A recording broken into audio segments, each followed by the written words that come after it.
Hello and welcome to another video tutorial Monday. Today I wanted to use some stuff that I'm really excited about. I just got it and I really wanted to use it. So that's how I'm going to start out today's video tutorial Monday. A lot of times that's what I do to start out a video, is think, okay, what do I want to use today, and then build a card off of that. So my plan right now is to use this stamp from the Greeting Farm. It's called Birthday Anya. I just got it at my local scrapbooking store yesterday. It's their featured stamp this month. And I really have wanted to try out the Greeting Farm stamps, so I got this one. It comes on a rectangle sheet of rubber, and you just snip like this around it with your Tim Holtz scissors that cut through anything. And then you have, this way you won't get the edges stamped when you stamp it. So I just peeled off the backing, and now you have this fabulous clean rubber. I'm going to use this block, mostly because it doesn't fit on a 3x3 block, and I don't have anything bigger that's not this size. So if anyone knows where to get a 4x4 block, let me know, because I need one of those, I've decided.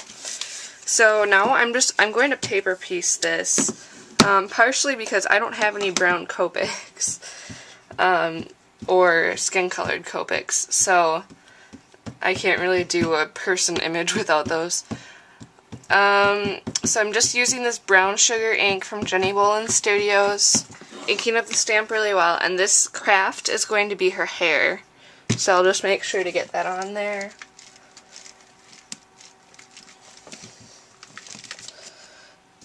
And that's so adorable.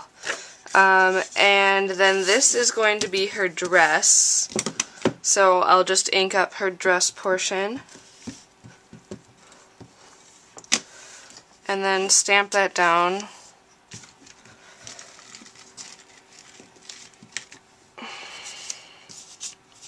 That should be good. And then this will be her bow. And I'll just ink up the whole stamp for this one too. I might end up using more pieces than just the bow.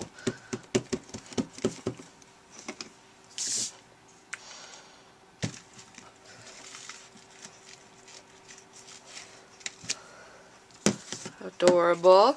And then this vintage cream is going to be her skin color as well as the base for our cake. So I might be doing some more coloring on top of the cake, but I'm going to stamp this entire image.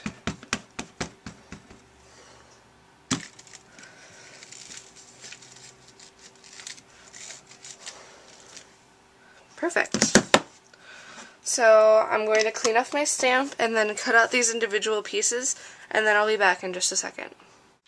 Now that I've cut out all of the pieces here, I can go ahead and glue everything together. I think I got all the pieces cut out, but I guess that's something we'll find out as we go here. So I'm going to start out by first adhering her dress, because I know that that's going to go on the bottom.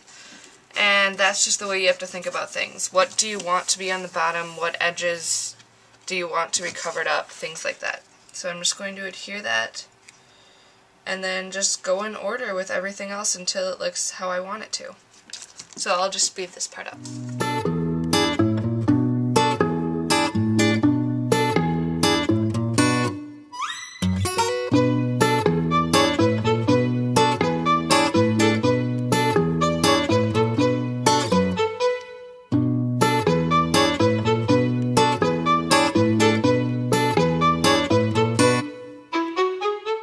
Okay, so now that I have everything put together, I just need to fix up the cake a little bit. So what I'm going to do is actually stamp the cake part again on this vanilla paper, and then piece it over this middle part. Okay, now just to add to some of the purple that's in the dress, I'm just going to color in this line right here with this Copic, and it's the V09, and then the candle as well. And then I'm just going to grab a yellow marker and make the little flame yellow. This is Y19.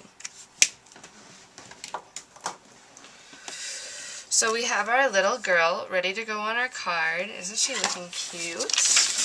And so now what we're going to do is make the background for the card. So I have this card pre-folded. It's just a regular A2 size card from Sweet Blush cardstock. And I have this brand new stamp from Hero Arts, CG298, Life of the Party Dots, and it goes with their, it goes with the basic gray line, Life of the Party. So this is actually pretty interesting. They didn't put the indexing image on the back of it. So you just peel off the gray, the adhesive, just like we did before, and it can stick right on this plastic sheet that comes in with it. And this cling without the indexing image sticks a lot better onto acrylic blocks and onto plastic than with the indexing image, just because that's the way that it works. But I am still going to use it like I usually do on my work surface, just flat. And I'm using chewing gum, Jenny Bolin Ranger ink, and we're going to get a nice tone-on-tone look with this. You could also use Versamark to achieve a very similar look, but I just wanted to use this ink. Plus I didn't want to have to worry about smearing the Versamark since it stays wet for a very, very long time.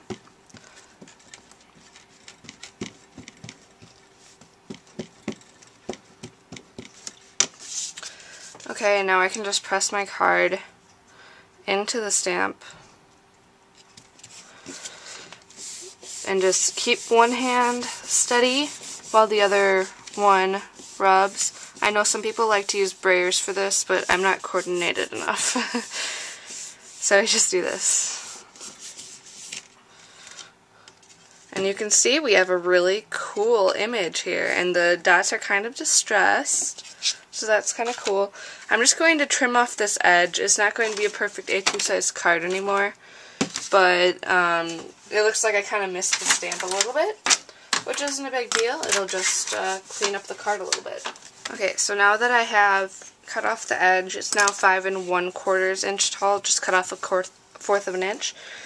And next I need to decide how I want to adhere my little girl. So I think what I'm going to do is, first I want to add a little bit of blush to her cheeks. So I'm going to take this R20 and just do a little circle here and a little circle here. And then what I can use, I think I'm going to grab some paper from the Crate paper line that I used before. This is from the Restoration paper pad, and I'm going to find a pattern that coordinates. Okay, so I've cut my piece. This is also from the Restoration pad that I was talking about before, to 3.5 inches tall, and I'm going to adhere her down with some dimensional adhesive.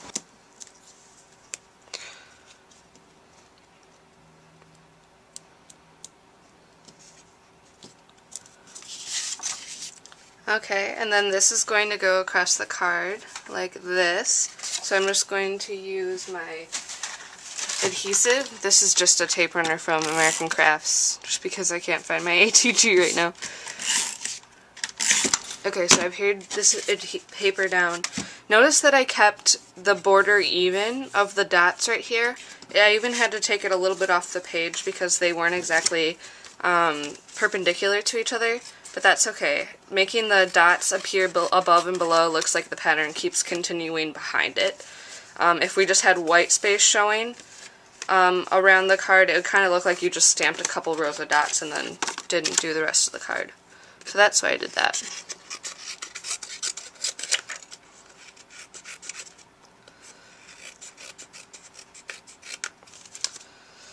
Okay. So now I have this bright, happy pink card, and I think it needs a little bit of white stitching. So I'm going to do that on this pink piece, or the bright pink piece, I guess.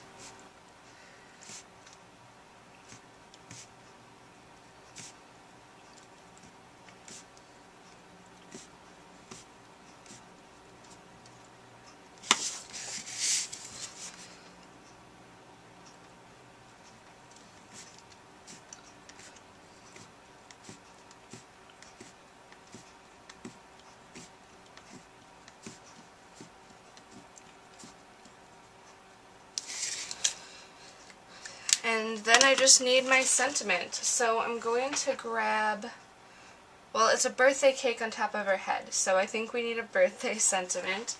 I think that's pretty safe to say there. So I'm just going to grab this set from Hero Arts. It's their CL340 Happy Birthday Saying stamp set. And I think what I want to use is, I'm going to use this birthday girl sentiment here and just bring it on my block. And then I think I'm going to stamp it, I'm just going to stamp it on some vintage cream cardstock. And I'm just going to cut off a little strip before I stamp it. Okay, so I have my birthday girl sentiment. Now I just am going to stamp it with this brown sugar ink again. And I'm leaving a little bit, or I'm just going to stamp it on this end because I'm going to have it come off this side of the card. So I'm just going to get over it and then stamp down.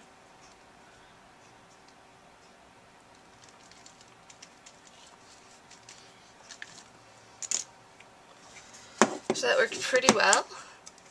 And now I can just look where I want to put it on my card. I think right here will look really cute, and then I'll just put like a rhinestone or something right there. So I'm just going to go ahead and cut it off right there. And then adhere it with some more dimensional adhesive. Okay, and now I'll bring over my little box of rhinestones here.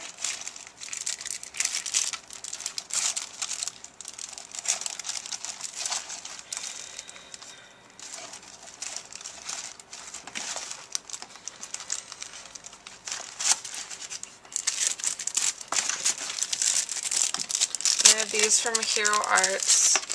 They're just amazing because they're not attached to one another, and you have so many options in one little pack.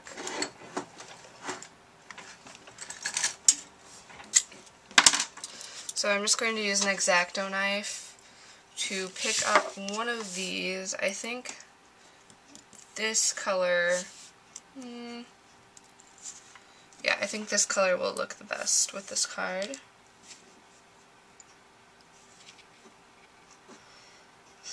Put that down. And then, of course, I'm going to need to put some, I think, somewhere else on the card. I'm going to round these corners first.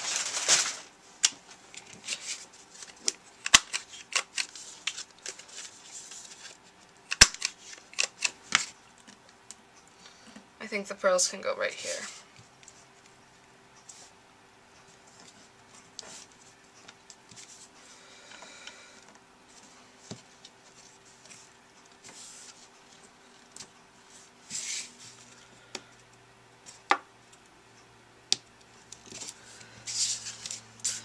And to add a little bit more, I'm just going to put a pearl right here on her bow. And then use some frosted lace stickles up here on the frosting.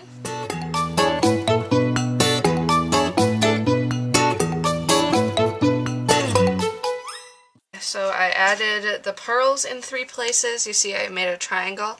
And then I added the stickles in 3 places, just to make sure that one application of them doesn't look out of place. So here's the finished card for this week. I just love this little stamp and hope I get to use it a whole bunch more. Here's the finished card picture. And here's the close-up of that adorable image from the greeting farm. I hope you enjoyed this video tutorial, and I will catch you again next week for another video tutorial Monday.